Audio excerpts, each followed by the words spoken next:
queridos, tudo bem com vocês? Saudades, né? Pois bem, vamos falar um pouquinho sobre tecnologia na arte, como é que ela é importante para a gente entender, né, a arte do nosso tempo. Quando a gente pensa em tecnologia, a gente pensa assim, tudo muito high-tech, né? Computadores, luzes, LEDs, mas às vezes a tecnologia é aquela ferramenta, aquela maneira, né? Aquele instrumento que fez com que, num determinado momento histórico, né? aquele cara, usando essa nova ferramenta, ele conseguiu avançar com aquilo que ele estava fazendo, tá? Então a gente vai pensar a tecnologia nesse sentido, não o high-tech do século XXI que a gente está acostumado, certo? Vamos lá. Então aqui, a tecnologia e a arte, às vezes, sempre andaram juntas. Aqui eu peguei 3 momentos da história. Peguei a pré-história, tá? Onde o homem, a partir do momento em que ele domina os metais, né? Ele começa a descobrir que ele pode criar objetos de metal. E esses objetos de metais, eles passam a ter uma influência, né? Uma presença muito mais forte nas coisas que eram importantes para ele naquele momento, como matar um animal para poder comer, para poder fazer uma inscrição artística, para poder fazer um desenho, tá?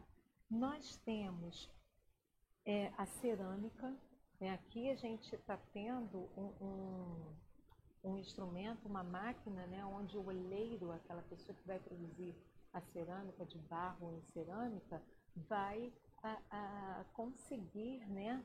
a produzir de uma maneira muito mais rápida e muito mais jarros de barro. Mas antigamente isso era feito como? Isso era feito manualmente, né? Aqueles jarros simetricamente perfeitos, onde um lado é exatamente igual ao outro, aquilo antes era feito à mão, tá? E aqui nós temos uma escultura, né? Uma joia egípcia, onde você tem aqui o domínio de 2 técnicas, né? Você tem o domínio dos metais e você tem o domínio de colar pedras preciosas nesse metal. A gente está falando de civilização egípcia aproximadamente 3.000 anos antes de Cristo, né? Então, essas peças eram coladas através não de cola, mas sim de encaixe, tá? E mais uma vez a questão da simetria. E cada século apresentou a sua tecnologia. Se a gente pensar nesse cavaleiro medieval, como é que era essa roupa?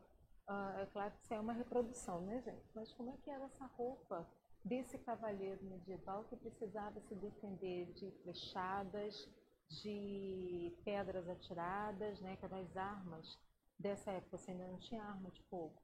Era uma arma de metal, né? Então, por exemplo, essa blusa que ele está usando é uma blusa feita a partir de uma malha de metal.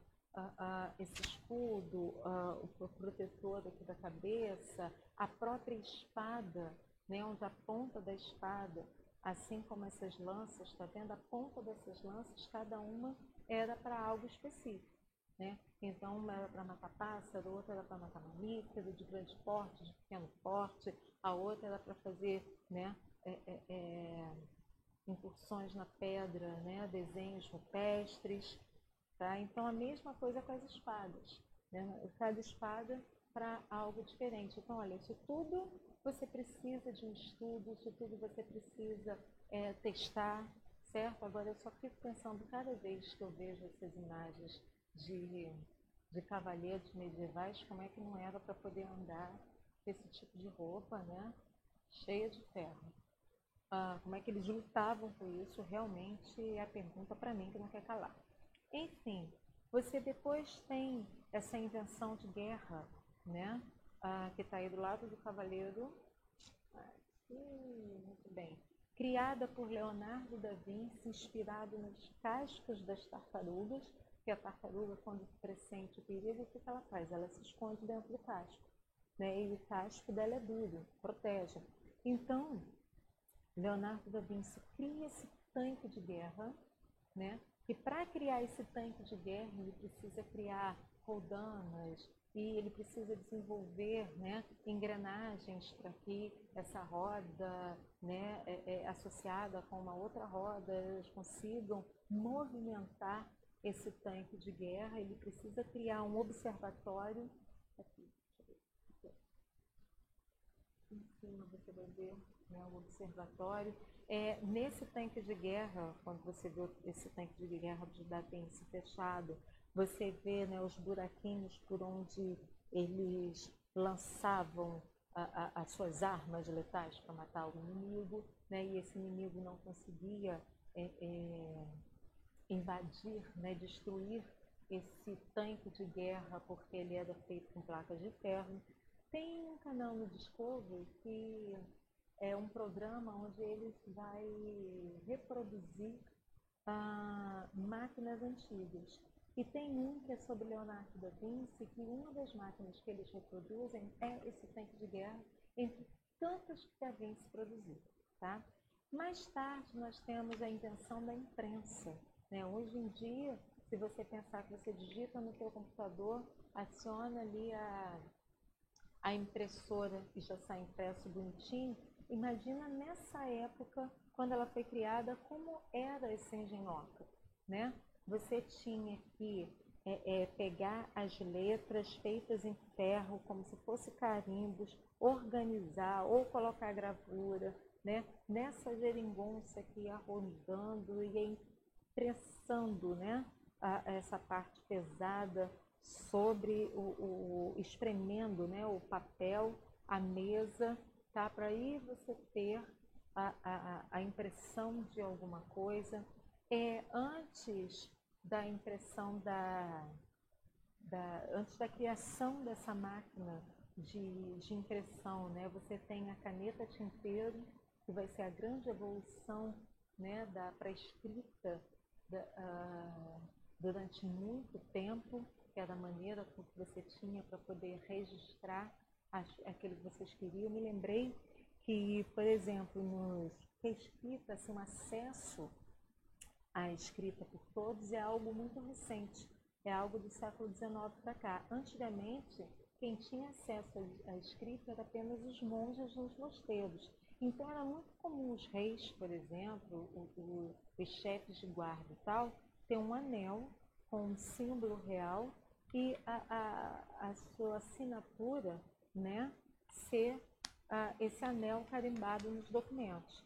Quem gosta de ler Os Três Mosqueteiros, né, de Alexandre Dumas, tem uma parte do livro que fala sobre isso, muito interessante. E na própria moda, né, durante muito tempo nós tivemos o corpo feminino, né, servindo a outros propósitos. Aqui, por exemplo, é uma roupa íntima que vocês estão vendo, tá, onde você tem o espartilho para, né, esse colã aí que era feito de ferro, de barbatana, tá? Tinha mulheres que morriam perfuradas pelas hastes dos seus espartilhos, tá, gente?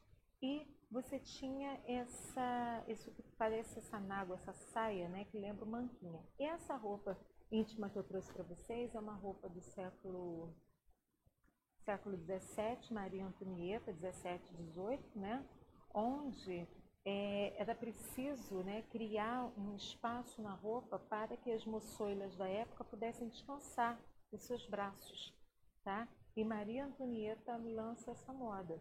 E era interessante porque a moda você está sempre querendo imitar aquele que você quer seguir.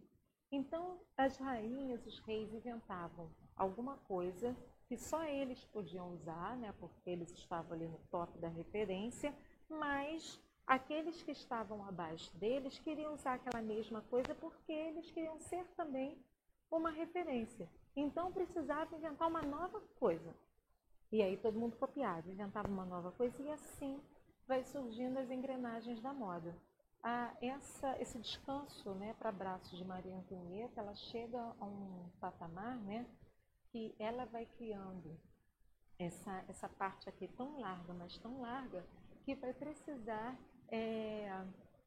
alargar as portas do Palácio de Versalhes, porque imagina, a rainha vai passar, ela quer passar, assim, ela não vai dar um jeitinho de ladinho para poder passar, né? Afinal de contas, ela é rainha, né, gente?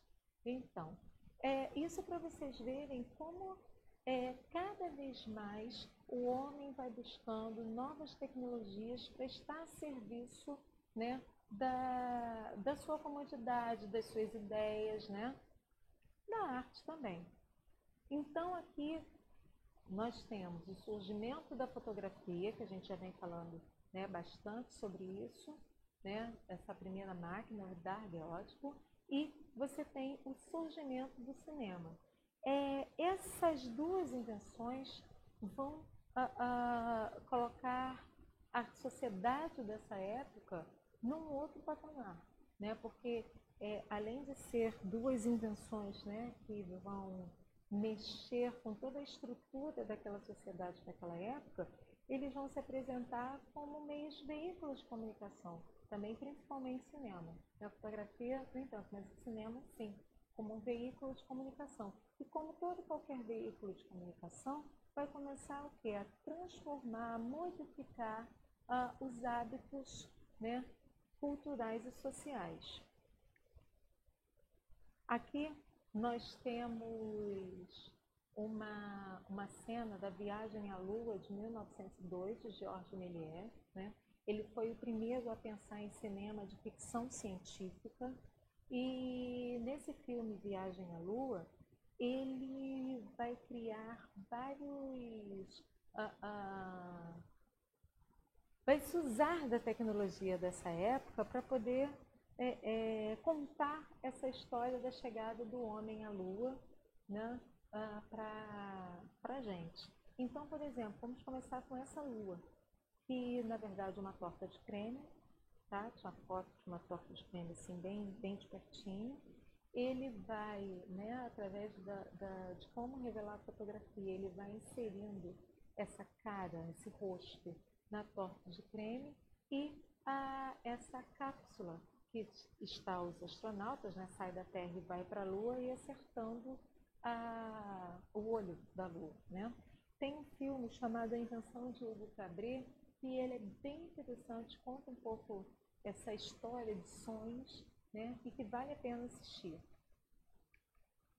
Aqui um cenário, né, do filme Viagem à Lua, e a gente pensa na tecnologia dessa época, né, os cabos de aço para poder fazer com que essa mulher está sentada na Lua, que o planeta Saturno, né, está em órbita.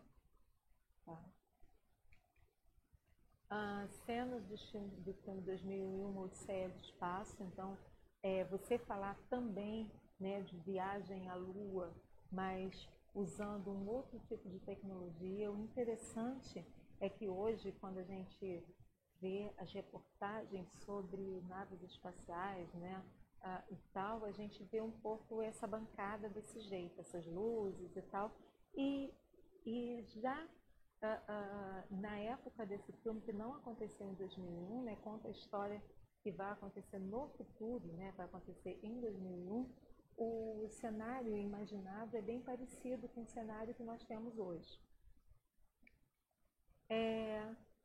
Na pintura não foi diferente, né? Então a gente tem aqui o Claude Monet, que a gente viu em Vanguardas Artísticas, estamos revendo agora, né, nesse quadro Impressão do Sol Nascente. Ele vai usar a ideia da fotografia, sim, né, para estudar essa relação entre luz e cor, e ele vai começar a estudar essa relação também, indo a pintar, né, essas imagens ao ar livre. Então, esse é o primeiro quadro impressionista. Ele quer dar a impressão do sol nascente, né? Ele vai trabalhar com pinceladas curtas e rápidas, ele vai trabalhar com as cores complementares, dando sombra, né? Então, você tem, por exemplo, o azul e o laranja, tá? Você tem o verde e o vermelho, para poder fazer essa ideia, né? E captar esse sol nascendo de uma maneira rápida, né? Aqui na época do impressionismo, a gente tem essas invenções tecnológicas, né? A própria máquina de fotografia, você tem o cavalete, você tem as tintas a óleo e você tem a tela, que na verdade a tela surge lá no século XVII, tá, gente? Mas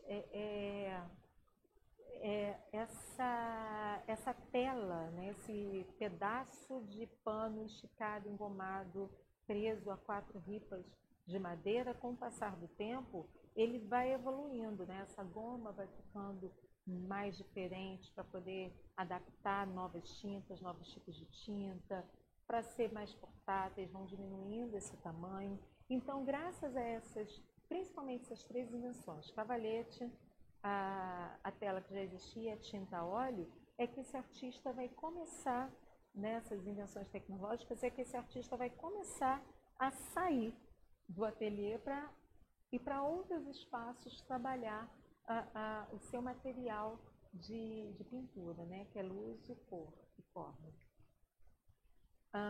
Nós vimos aqui, né, que o Monet, ele, por estudar, né, a influência da luz nas cores que o objeto tinha, ele pintou a Catedral de Rouen em 3 momentos diferentes do dia, né? Ele pinta essa catedral de manhã muito cedinho, ele pinta essa catedral em torno do meio-dia, mais ou menos, e ele pinta essa catedral no final da tarde.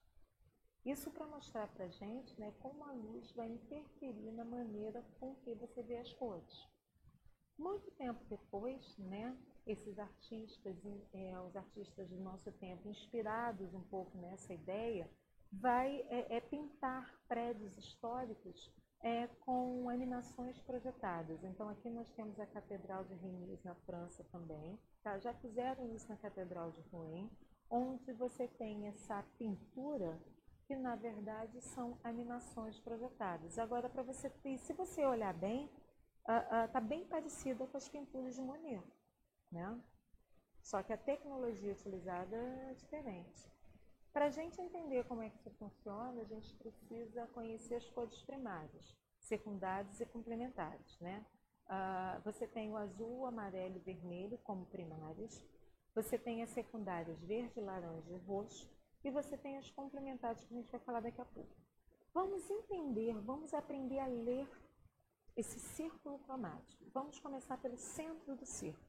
No centro do círculo eu tenho um triângulo com as 3 cores primárias: amarelo, vermelho e azul. Você tem um hexágono aí, né? Polígono de 6 pontas, 1, 2, 3, 4, 5, 6, isso mesmo. Tem um hexágono aí em torno desse triângulo. E observa bem, na parte onde tem o azul, deixa eu ver se eu consigo mexer aqui, olha. Na parte onde tem o azul e o amarelo, os 2 juntos dão verde. Na parte onde eu tenho o azul e o vermelho, os 2 juntos vão dar o roxo. Na parte onde eu tenho o vermelho e o amarelo, isso, os 2 juntos vão dar o laranja. Agora vocês observem que cada uma dessas cores secundárias que existem a partir da mistura de 2 primárias, elas estão aqui apontando, né, para a sua cor original. À medida que eu adiciono mais amarelo, à medida que eu vou adicionando mais amarelo, esse laranja vai ficando mais claro. À medida que eu vou adicionando mais vermelho, esse laranja vai ficando mais avermelhado. E esse raciocínio eu sigo com todas as outras cores, tá? Aí eu poderia falar de cores terciárias, quaternárias e evoluindo, tá bom? As cores complementares vão ser as 2 cores que juntas vão formar o preto. Então, por exemplo, qual vai ser a complementar do verde? Vai ser o azul. Por quê? Porque eu não misturo o azul para formar o verde. Desculpa, gente. Falei errado aqui. O azul é o laranja, perdão. Tá? O vermelho, o verde, o amarelo, o roxo. Agora que eu estou vendo aqui embaixo, tá? Essa sequência colorida aqui, eu acho que eu peguei da cor luz, tá? Então, desconsiderem, por favor, e considerem o que está escrito. Cores complementares: azul, laranja, vermelho, verde e amarelo, roxo. Então, Monet fez esse estudo aqui para poder criar essa pintura. Opa, essa pintura aqui. Tá? Então, depois que você entende aquele círculo cromático, você consegue entender como ele juntou a cor para criar essa pintura aqui, essas pinturas impressionistas. Tá? Nosso trabalho, valendo 2 pontos, vai ser o seguinte. Você vai assistir ao vídeo abaixo, que é uma projeção de grafite feito pelos DJs. A gente viu que o DJ é aquele que trabalha, né, com disco. DJ é aquele que trabalha com vídeo, tá? Igor Marota e Ceci Soloaga, chamado de DJ Suave. Tá aqui o link para vocês. E vocês vão descrever como é essa tecnologia usada por essa dupla para fazer a projeção de imagens. Mínimo 4 links, tá bom? Espero o trabalho de vocês. Beijos!